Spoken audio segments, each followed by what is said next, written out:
That's the Avatar's laundry. I thought it was the sevenfold veil. The 7 veils. The 7 veils. 7, there is. Oh, tell you about the Avatar's laundry?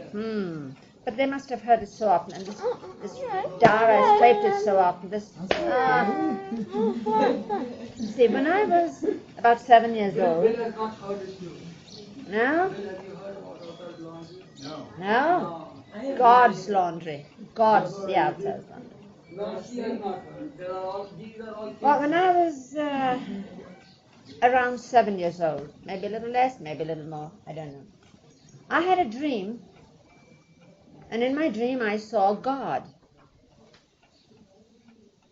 I was sitting on a huge white cloud up in the sky. I was seated on the edge of it with my legs dangling beyond the cloud. And in front of me was this enormous being, and I knew he's God. Although he had no clothes on, he didn't seem naked. I mean, he seemed so complete. So this is God. It's so beautiful.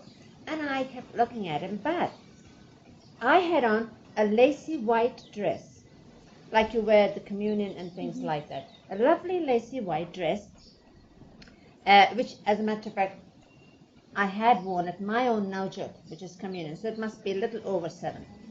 And I'm wondering if God is admiring it, if God is noticing it. I hope he sees my lovely white dress, you know. I'm very conscious of my lovely dress. So I straighten it and put the lace properly over me, and I look up at him and I say, I hope he's seen it, you know. This is good.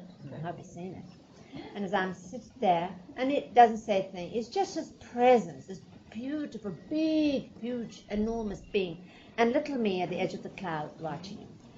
And then I happened to look over the cloud, look down over the cloud, and a little distance away, in mid-air, there seemed to be a laundry rope, a laundry line. You call it a line? Mm-hmm. A line. And on it, clipped on it, a little baby clothes. Tiny, baby clothes. And I said to myself, but this is his. I mean, only he lives around here. So this is his stuff. But my goodness, he's so big. And these clothes are so little. How does he get into them? Oh, it must be a tight fit. Really, how uncomfortable. It must be a real tight fit.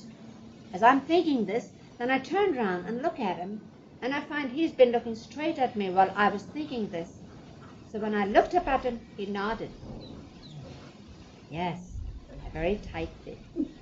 So you see, when God puts on the clothes or the form of a person, so that he's seen like one of us, we can touch him, be with him, love him, see his pictures, know the places where he's at, where he's so tangible, where he's so close. That's what it is, a very tight fit. But for our sake, for love's sake, God again and again puts on those little clothes so that he can be with us as one of us.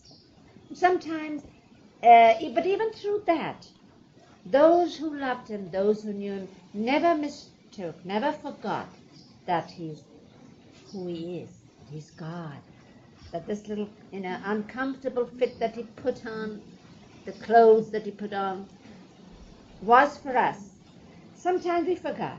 Sometimes he was so human, so much of a companion, so much as one of us. So when he would play with us, but sometimes he would remind us right at the time when we were just playing with him as one human among another, he was among us, and he would say, don't forget, I'm God.